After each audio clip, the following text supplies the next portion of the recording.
So for the history, about 10 years ago, seems unbelievable that it's been 10 years, under Maryland's initiative and at the urging of a donor who had been helping NOCIRC financially for several years at that time, a group of intactivist organizations and individuals came together to plan a new approach, to form a new type of organization. I was privileged to be among those who Marilyn included in this discussion. A number of other people in this room were there, and I thought about naming people, but I always end up leaving somebody out. So you know who you are, but the organizations that were at the table were DOC, ARC, ICGI, and NOCIRC, of course. I said ARC. I think I said ARC. Right? So yes, and then a number of other individuals. With funding from this potential donor, I hired a social enterprise consulting firm that was experienced in helping mission-focused organizations to grow. These consultants interviewed several dozen intactivists from around the country, people who had been working on the issue for many years, who were very committed, and they interviewed them about what they perceived, where they perceived the movement to be, what they perceived the needs of the movement were. And then we held a series of meetings in Texas, where this potential donor had his business, and then later in New York, where I was running a large nonprofit organization. And together with the consultants as leaders, we modeled the goals and the structure and the funding for a new organization. So after a number of brainstorming, planning, organizational meetings, the donor offered to provide startup funding and initial support for a new organization, for which I would serve as executive director, and which we all agreed in about 4 seconds flat to call Intact America. It was interesting. We had a lot of discussion about a lot of different things, but there was no question about the name. The first thing Intact America did, with the help of this donor and the consensus of the group that had met, was to hire a professional communications firm, which helped us to articulate our goals, establish a professional website, and create initial documents and resources, most of which we wrote ourselves, but with, again, guidance from a professional communications firm. This firm also helped with our initial campaign, which happened to be at the time the CDC's, to counter the CDC's propaganda about circumcision preventing HIV. That was 2009.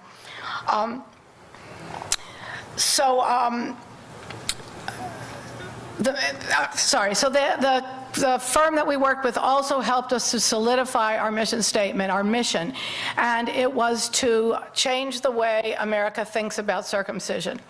And that is not something that we decided on lightly, because as you can see, there were a lot of other things we could have said. We could have said to abolish circumcision. We could have said to outlaw circumcision. We could have said to get the circumcision rate down to 0 or down to 12%. But instead, we adopted a strategy that involved changing the culture and changing public opinion. And that has held up extremely well over the years. And I think that most of the people in this room, although we recognize the value of other measures, we're still very much aligned about that. We know we have to change the way America thinks about circumcision and the intact male body, by the way. So that's what we are working toward is to change the status quo, right? We're trying to get the culture to see the intact body and intact genitals and not circumcising as the new status quo. And the way we have articulated this over the past couple of years is we need to reach a tipping point. So that is going to be the focus of this presentation. The tipping point refers to making, not circumcising, making intact genitals the new American norm. So our approach, some of the things we do, we have monthly newsletter, which I'm sure you all know about. I hope you're all subscribed to it. We do a lot of social media, Facebook, Twitter. We have 2 websites, which I'll show you shortly. We have various campaigns and initiatives, mostly focused on public outreach because we're trying to change public opinion. And we also conduct research. And when I say research, we don't mean scientific research, although I think we all wish there was more of that. We talk about using information to help us decide how to use our resources in order to get us closer to the tipping point. So this requirement that whatever we do has to go toward the tipping point strategy. This requirement means there are lots of things we'd like to do, but we simply cannot do. So we cannot fund individual legal cases. We cannot fund somebody's book, for example, as much as we would like to. Everything we engage in helps to move us toward the tipping point. So some of the campaigns we have engaged in over the years, and you've seen them, the CDC campaign I mentioned first, the AAP No Ethics campaign after the 2010 statement, for the FGM light statement, the 2012 report where we sent out, with your help, massive numbers of emails, tens of thousands of emails. During the Hieronymus case in Florida, we sent letters to every single pediatric surgeon in the United States, warning them about the fact that there was this little boy in Florida whose mother was trying to save him from circumcision, whose father was trying to circumcise him. Now, we knew that not every pediatric surgeon in the country had the same chance of getting this little boy in their office. This is all awareness raising, right? So we did that. I think we sent 12,000 letters on that, first-class letters. And we've also had mobile billboards in various states. Here are some of our memes that you've probably seen on social media. We spent a tremendous amount of effort creating these. Hopefully you're on our Facebook site and you see this. We use a lot of graphs and graphic information. So for example, the map, you can see some of them are meant to be humorous, some of them are meant to be provocative, all are meant to be provocative. We've also, when we do events or when we participate in events, we make that decision based on the numbers of people who might be seeing us and seeing our messages. So these are some shots from the New York City Pride March. We've been in Pride for probably 9 years now. We've had a float several years, and these are some photos from Pride. Now, last year, we also participated in Pride Fest. There's Dan with Foreskin Frank, and we had a booth at Pride Fest. I'm on the ride. we created the slogan, Foreskins Out of the Closet, and we took Frank with us to the table at Pride Fest, and we're quite astonished within about the first 10 minutes. Poor Frank had his foreskin, which was mobile, more or less, retracted so many times that it was broken. So this year, Dan has already ordered a replacement for the shaft and is going to be working on a new foreskin for him. And we'll have Frank this year in the parade as well as at Pride Fest. It was really incredibly engaging. I mean, Pride in New York City gets about 3 to 4 million people, and we handed out, hundreds and hundreds. We took thousands. It was amazing how many people came to our booth, but we handed out. Some of the materials are out on the table there. You're welcome to take a foreskin out of the closet card or two. Did Frank replace the penis balloon? That penis balloon just appeared on our float one year. That was not our. Somebody brought it and had fun with it, but we're not going to be having that again. We'll have Frank. All right. This is an example of a mobile billboard. This was in Chicago last year. I think a number of you were at the AAP and saw the mobile billboard. If you can't see there, you can see, right? It says, there's Dr. Dan. He faked up the photo And we've worked with this mobile billboard company several times. We were in New Orleans with it, in Cincinnati, and the message is, but Doc, you said he was born perfect. This is also, as you can see, the URL under this is circumcisiondebate.org. We have a new website. I'll mention that again down the line. So, well, actually right now. This is our main website, intactamerica.org. What we realized was that, although we didn't explicitly think this out, is that the .org, intactamerica.org website really was an intactivist website, and it really did not meet people who were coming in at a basic level of curiosity. And when we did the analytics, we saw that the majority of the people who clicked on our site went straight to the decision page, which told us these were people who are trying to figure out what to do about their children. So we created the Circumcision Debate. Circumcisiondebate.org is the URL, and it's what we call an entry-level site. It's for curious people, for persuadable people, for expectant parents trying to figure out what to do about their babies, or for families. It's not a neutral site. We call it debate. It's not a neutral site. It's not a 6 of one, half a dozen of other. What we do is we raise the questions that people who wonder what to do raise, like, but isn't it healthier, or isn't it more hygienic? And then we give the rebuttal. If you read our site, there's no way you're going to come away and think that we think it's 6 of one, half a dozen or another. It is an intactivist site, but it's a different tone. I think we've all come to realize the value of that, everybody in this movement. And so we raise these claims, and then we debunk them gently with gentle facts. Check it out. I think that a number of people, I think that you might find it useful for some conversations that you have out there. It's a very pleasant site that people don't feel threatened by when they sign on. A Spanish translation of this site is in the works, not simply, Spanish website, debate website is in the works, not simply a translation, but a completely Spanish website with a Spanish URL.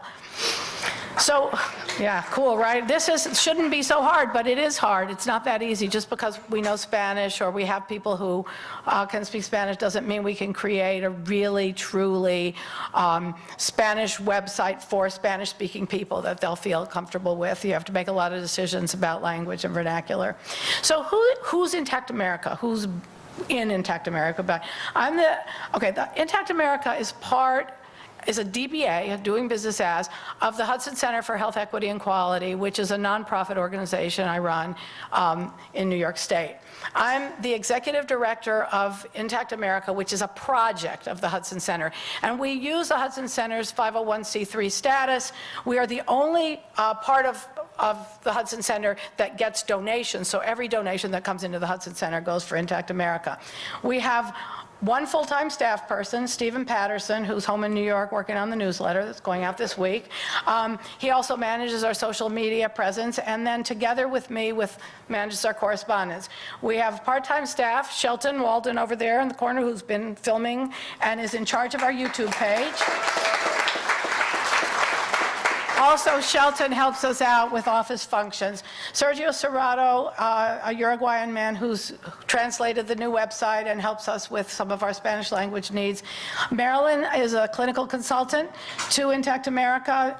When we have questions that really need clinical expertise, we send them to her. She fields them. She takes phone calls for us. And then we have professional consultants for public relations and fundraising. We have a PR firm on retainer, and we have fabulous volunteers, most prominently Adam Zeldis, who probably many of you know, and Dan. Couldn't live without them. And other people who do various volunteer efforts for us, and of course our donors, tens of thousands of subscribers and supporters, and all of you who we're so proud to interact with. So this is just a slide that shows media mentions since we hired our PR firm, 2014 to 2017. Media attention doesn't happen on the merits. You don't just get somebody wanting to do an article about you, our PR firm has somebody the person who manages our account spends hours every week analyzing what's going on out there, analyzing potential publications and websites to deal with our issue, and pitching stories that relate to what's going on at the moment, pitching stories that are relevant to some other issue that's coming up, talking to parenting magazines, and trying to get attention for us. I just can't resist telling this story. When I appeared with Nikki Sawyers, probably some of you know that, who Nikki is, a regret mom, on a network TV show, an ABC affiliate in Philadelphia, that took hours and days of calls and pitches to set up Nikki's regret mom story. And somebody wrote to me and said, I'm glad to see you finally took my advice and got on network TV. Like, yeah. Our PR firm also helps us to, as I said, arrange interviews, produce talking points, and these are media mentions of IA in the last 4 years. So we've had in the past, in 2017, we had 250 media mentions. Now, I have to also say that this is not just media mentions of Intact America, right? This is intactivism, right? So our PR firm works for Intact America, but as many of you know, certainly Anthony knows and other people, we bring in other intactivist people and organizations when it is appropriate. So, we've drawn attention to the Beyond the Bris. We've worked with Intaction. We've worked with some of the clinical consultants you've seen. We've taken stories and turned media inquiries onto organizations that do things that we don't do, that Intact America. So this is coverage for the movement. So here are just a few screenshots of publicity that we have gotten. That's Chris Maurer, who's an intactivist from Texas. Again, some of the parenting coverage.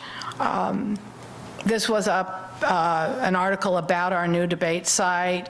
Mothering Magazine should do Let's Talk.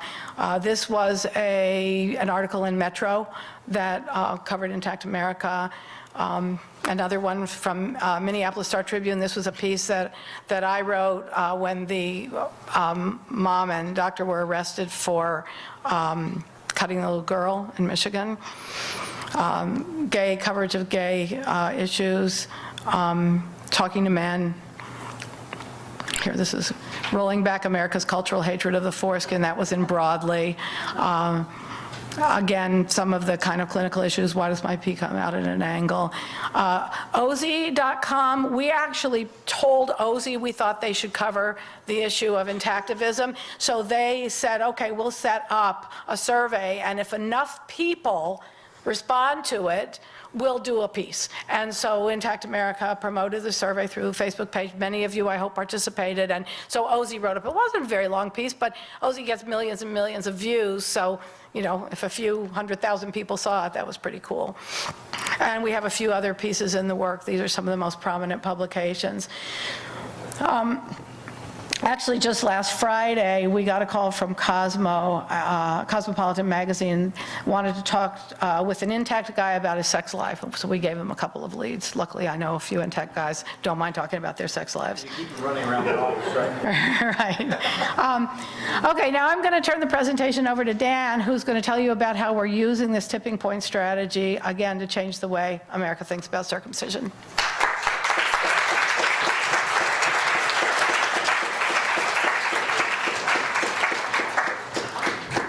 Before I get started, I got to tell you, when I was making Foreskin Frank, at one point I had to take him outside and give him a coat of paint, and they were building a new house right next door, and there's about a dozen big burly carpenters up there, and they were like, they practically fell off the ladders.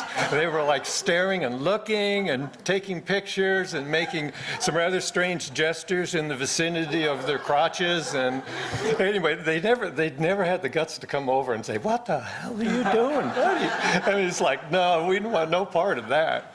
Anyway, and so Foreskin Frank and I had fun because, well, I had to restore Foreskin Frank's foreskin because the inflatable thing was circumcised. So anyway. So anyway. So just a little background on the tipping point strategy. I created the tipping point strategy about 4 years ago. Since then, Intact America has adopted it as their official strategy. And at the end of our talk, I'll show you a slide with a URL where you can go and actually download the white paper that describes it in detail with all the nice little references. So the tipping point strategy, it's to inform you of Intact America's strategy. That's why we're presenting it here today, but also to show you, inform you about how Intact America makes decisions. But most importantly is to invite you to consider using it yourself or your organization. Because, one, we know it's a winning strategy. Two, the more we pull in the same direction, it multiplies our effect. And we'll succeed sooner, we think, or I think. So, just as a little aside and try to frame this in other terms, last summer I was driving to work, windows rolled down, eating an apple. And just as I finished the apple, I noticed I was passing a ravine that goes down into a big woods, and I thought, some critter is really going to enjoy this. Worst case, it's worm food. We compost. So I pitched it out of the passenger side window, perfect shot, right into the ravine. When I look up, the driver of the car coming at me had a scowl on his face, and he was going. So I just had to laugh, laugh and wave. So when I was in grade school, the whole Keep America Beautiful anti-littering campaign was just kicking into high gear. And you can imagine they did a little bit of education, a whole lot of awareness raising, but less so later on. And the messages they sent out at first were, don't litter. But after a while, it changed, and they started changing it to ones that were more about. Litter bus. Don't be litter bus. Oh, yeah, keep America litter bus. And also keep America clean, something like that. Yeah. Another one. I just got ahead of my script here. So they changed it to persuasive messages that were more about changing public opinion rather than trying to change behavior. Because if you're focused on changing behavior, you got to start over every year because people keep on with the same bad behaviors, more or less. So what they did was rather interesting, is they made the people who littering perpetrators, they made them the scum of the earth. They called them litter bugs, and actually it was coined from firebugs. And you can see here what they were doing is that they were shaming them to stop littering. So the people who littered still wanted to litter, it's just they didn't want to get caught doing it. And so the way to do it is to put that apple core down and take it home and throw it on your compost pile at home. And oh yeah, you see the apple core right there? And that was real effective. And so I bring that up not because the anti-littering campaign is anywhere comparable to ours. It's not. For instance, they didn't have a strong opposition. But I bring it up because, one, it's successful, and it shows how changing behavior is not as important as changing public opinion. So have any of you read The Tipping Point by Malcolm Gladwell? Wow. That's more hands. I should have placed bets. And of course you've all heard it. I read it when it came out in 2000, and I went through it, and I came to a dead stop when you start talking about grassroots activism, and I read this, and I'm going to read it. He said, "We have an innate belief that a dogged and indiscriminate application of effort is best and will work. It is not and will not, and often is not even possible." So this really disturbed me, and actually it rather frightened me, because it said, hey, Dan, for the rest, you could work on this issue for the rest of your life and not make any difference if you don't do it smartly. So that's when I decided that, okay, I want to make sure I'm not tilting at windmills, although that's fun, it's exciting, but it's rather fruitless. So I started doing a lot of reading. I live in Indiana. It's either read, watch the corn grow. So, as we like to say. So, and I started reading these books on strategy, social change, persuasion, and psychology. And after about 6 years, the pieces start to fall into place, because I saw a pattern that these authors were replicating and talking around. And they kept mentioning the phrase tipping point. And I just got to say, first off, when whoops, I leaned on something. Georganne doesn't know this. I originally when I first started writing it, I wanted to call it the Bollinger stratagem. Now, I decided not to call it that, not because it's conceited, I actually like that part, but because of its initials.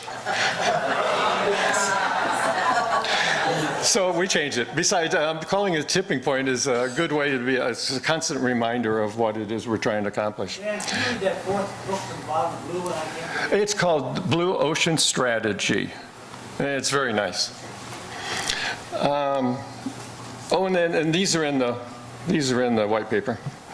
So they were all saying the same thing, and also they were saying what the anti-littering movement had learned too, which was change opinion, change belief. So I'm going to go over the basics of this rather quickly, and we'll see what happens. I'm not sure, Paul, I got a little window here because I pressed a funky button here. Let's give Paul a hand. See this? I pressed something. Oh, I pressed that. Okay. This man has been amazing. Okay, here we are. So first off, what is the tipping point? Well, I've heard this so many times, it's like it's become a pet peeve. It's not when something passes the 50-50 mark. If you believe that, destroy it. Delete it from your brain. It's not. It's not the 50-50 point. In fact, it's not even a number. It's an event. So here's two examples of it. If you're measuring something, these are examples of a tipping point. If you're measuring something, whatever it is, that's a tipping point. And in geometry, it would be when the slope of the line dramatically changes. That's it. So I'm going to make sure I start pressing the correct button. So all of those authors in all of those books were saying, they said the same thing, that one, the phrase tipping point over and over, and then also that social change happens along an S-shaped curve. Not a bell-shaped curve, not a straight line, it's this. And after the tipping point, your issue becomes extremely popular. It becomes sexy. It's the issue of the day. And so people pile on like crazy, and that really propels it. So it's like a snowballing, but actually it's going up and not down the hill. And that's the essence of what a tipping point is, which is really exciting, to me anyway. So they said, though, that before you can have a tipping point, conditions must be ripe for it. And that's what the little dashed line is. And take, for instance, the red squiggly line, and that's our effort. That's changing public opinion. And if that never goes above that threshold, a tipping point is not possible. So we could just stay there doing that forever. And there are issues that have been working on legitimate social change and rights for 100 years and made no progress. So we know that's possible. And we also know the opposite. A lot of things have changed. And this is really showing the difference there.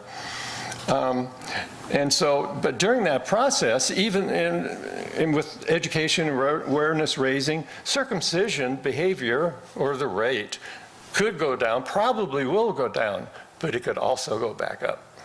There's no guarantees there. So the tipping point is when conditions are ripe and then something happens to catalyze it, some event. It could be a naturally occurring event, or it's one that we generate. It could be an artificial event. And it just kicks it off.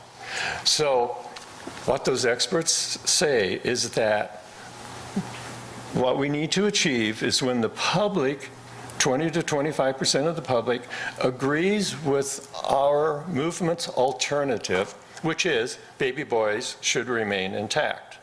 Now, in this conference and in this setting, it would be when children are not genitally harmed. You know, I'm expanding it to include all of the different options, but it's the same thing, the same exact concept here. It's just that Intact America focuses on boys.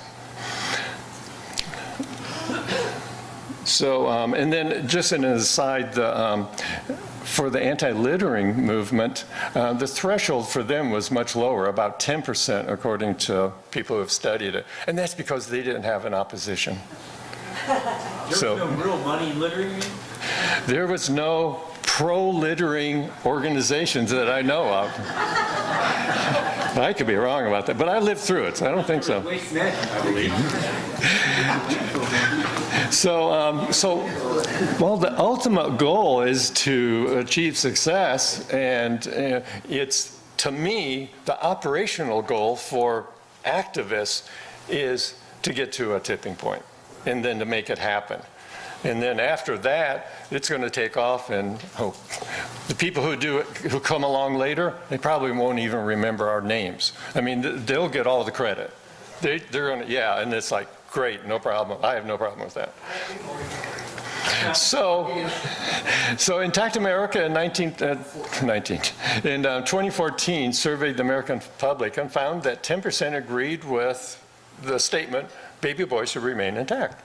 And then we repeated that survey this year. In fact, we just got the results last week, and we found that now 14% are in agreement. This is really terrific news, because it means, one, we're making a difference. All of you are making a difference, because this measured the American public, not just Intact America's efforts, all of our combined efforts. And this is amazing. And it's 4 points in 4 years. And that doesn't mean that, you know, it's not a straight line. So it could be, we could get another 4 points in 2 months. I mean, it's just a matter of how much effort we put towards this. And so the way that works is by what psychologists call diffusion. Just like a drop of ink into a glass of water. Eventually, the whole cup becomes uniform color. And it's because little molecules of ink bounce around between the molecules of water, and then the one molecule of water sends it over there, and another one sends it over, so they're like sharing this message back and forth. And that's how it happens. Another way of looking at it is like this. So if you were to ask, should baby boys remain intact, these are the 3 simple answers. Notice that it's not saying, will you circumcise your son, because that's measuring behavior. We want to measure belief or opinion. And so the size of these mean nothing. It's just a diagram. I'll show you something later that'll help make sense. So right now, the situation the way it is that because circumcision is so entrenched in our culture, that the combination of the no's are saying boys should be circumcised, and the undecideds, the fence sitters, is the status quo. And what we want to do is create a new status quo. And so the way we do that is to convince the easy ones, what a marketer would call the low-hanging fruit. Notice that it's not trying to change the minds of the diehard no's, because newsflash, they're not going to change their mind any more likely than we're going to change ours, and not anytime soon anyway. So you can try it, tilting at windmills, bang your head against the wall, but you know, more power to you. But this is what we know, not what I know, but what all of the experts say. This is what works. And so as we move on, And if we do our work smartly, a lot of this work, this diffusion is done by those people, not by us. If we send out the right messages that are in social media, it's called going viral or shareable, or in a true sense of the word, or a meme. That is, it spreads on its own, has life of its own, like the phrase, a stitch in time saves 9. No, that just spreads on its own for generations, centuries. And there's no organization promoting stitching on time, right? It just happens. And so that's the same idea of the true sense of a word of a meme. And so then what happens is eventually we get enough of these undecideds that now conditions are ripe for a tipping point. And then once this tipping point happens, then it looks like this. And now there's this huge new status quo.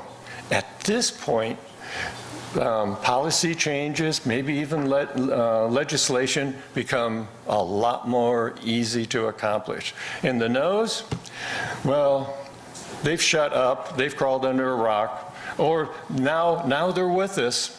And they've always been with us, they said, right? Behind you 100%, guy. Who knows? I don't care, because we will have succeeded. Now, this is not weird. Okay, what I had and what I'm seeing is not here. Actually, this is a pie chart on my screen with three things.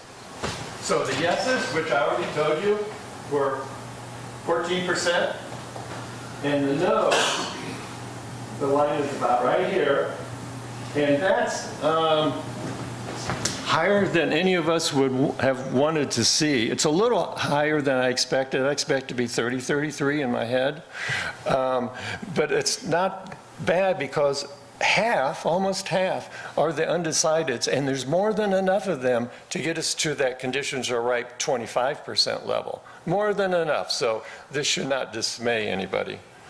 Good tip, saving the tip. There you go. So, and I'm finishing up here. So this is what we want to see. Get things to a tipping point, it takes off, after a while, success.